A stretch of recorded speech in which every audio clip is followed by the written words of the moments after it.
पुराण साहित्य में गरुड़ पुराण का प्रमुख स्थान है। सनातन धर्म में यह मान्यता है कि मृत्यु के पश्चात गरुड़ पुराण कराने से जीव को वैकुंठ लोक की प्राप्ति हो जाती है।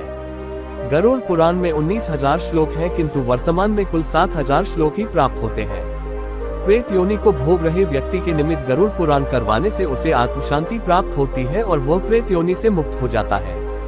गरुड़ पुराण में प्रेत योनि एवं नर्क से बचने के उपाय बताए गए हैं। इनमें प्रमुख उपाय दान दक्षिणा, पिंड दान, श्राद्ध कर्म आदि बताए गए हैं। मृत आत्मा की सद्गति हेतु पिंड दान आदि एवं श्राद्ध कर्म अत्यंत आवश्यक है और यह उपाय पुत्र के द्वारा अपने मृत पिता के लिए है, क्योंकि पुत्र ही तर्पण या पिंड दान करके पुण्यनामक नरक से पिता को बचाता है।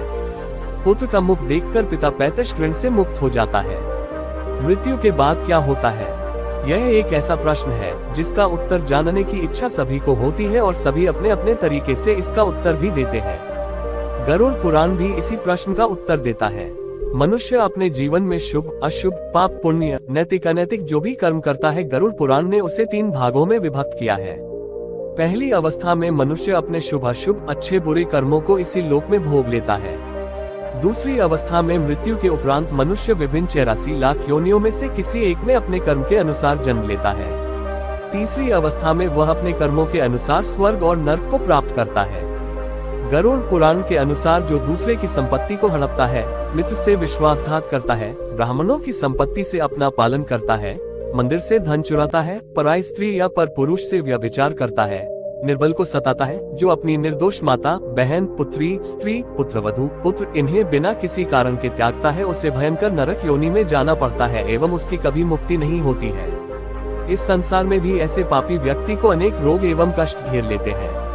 व्यापार में हानि, घर में कलह, कष्टी हानि, ज्वर, संतान मृत्यु आदि दुख से वह जीवन भर दुखी रहता है। अंत समय उसका बड़ा कष्ट में होता है तथा मरने के पश्चात वह भयंकर प्रेत योनि में चला जाता है। शीघ्रं प्रचलिदुष्टात्मन गतोऽसित्वं यमायलम कुम्भीपाकादिनरकात्वं नेष्यामश्च माचिम। गरुड़ पुराण। दुष्ट एवं पापी व्यक्ति को यमदूत पकड़कर कुम्भीपाक आदि नरकों में कोड़े मारते हुए, घसीटते हुए लिए चलते हैं। वहाँ यमदूत उसे पाश में बांध देते हैं। वह भूख प्यास से अत्यधिक व्याकुल और विकल होकर दुख सहन करते हुए रोता है। उस समय मृत्यु काल में दिए दान अथवा स्वजनों द्वारा मृत्यु के समय दिए पिंडों को वह खाता है, तब भी उसकी तृप्ति नहीं होती। पिंड दान देने पर भी वह भूख एवं प्यास से व्याकुल लगता है। मांस भक्षण करने वाले व्यक्ति को नरक में वे सभी जीव मिलते हैं जिनका उसने मांस भक्षण किया था, और वे वहाँ उसके मांस को नोचते रहते हैं तथा वह कई कल्पों तक प्रेत योनि में भटकता रहता है।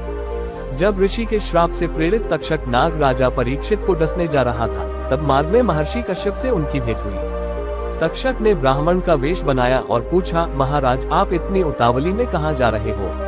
तब ऋषि कश्यप ने कहा कि तक्षक नाग राजा परीक्षित को डसने जा रहा है और मेरे पास ऐसी विद्या है कि मैं राजा परीक्षित को पुनः जीवन दान दे दूंगा। तक्षक ने सुना तो अपना परिचय दिया, कहा, ऋषिवर मैं ही तक्षक हूँ और मेरे विष का प्रभाव है कि कोई आज तक मेरे विष से बच नहीं सका। तब ऋषि कश्यप ने कहा कि मैं अपनी मंत्र शक्ति से राजा परीक्षित को फिर से जीवित कर दूंगा। इस पर तक्षक ने कहा, यदि ऐसी बात है तो आप इस वृक्ष को हरा भरा करके दिखाइए, मैं इसे डसकर भस्म कर देता हूँ। जो तक्षक नाग ने हरे भरे वृक्ष को डंस मारा, त्यों ही वह हरा भरा वृक्ष विष के दुष्प्रभाव से जलकर राख हो गया। तब ऋषि कश्यप ने अपने कमंडल से अपने हाथ में जल लेकर वृक्ष की राख में छींटा मारा तो वह वृक्ष अपने स्थान पर फिर से हरा भरा होकर अपने स्थान पर खड़ा हो गया। तक्षक को बड़ा आश्चर्य हुआ और पूछा, ऋषिवर आप वहाँ किस कारण से जा रहे हैं?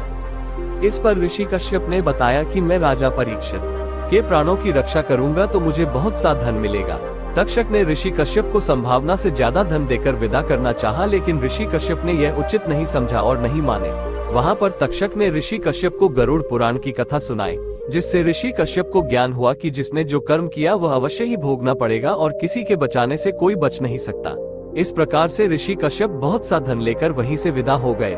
वास्तव में गरुड़ पुराण सुनने से मनुष्य को सच्चे ज्ञान एवं वैराग्य की प्राप्ति होती है और वह बुरे कर्म करने से बचता है तथा जीवन का यथार्थ ज्ञान उसे मिलता है। इस पुराण में महर्षि कश्यप और तक्षक नाग को लेकर एक कथा है।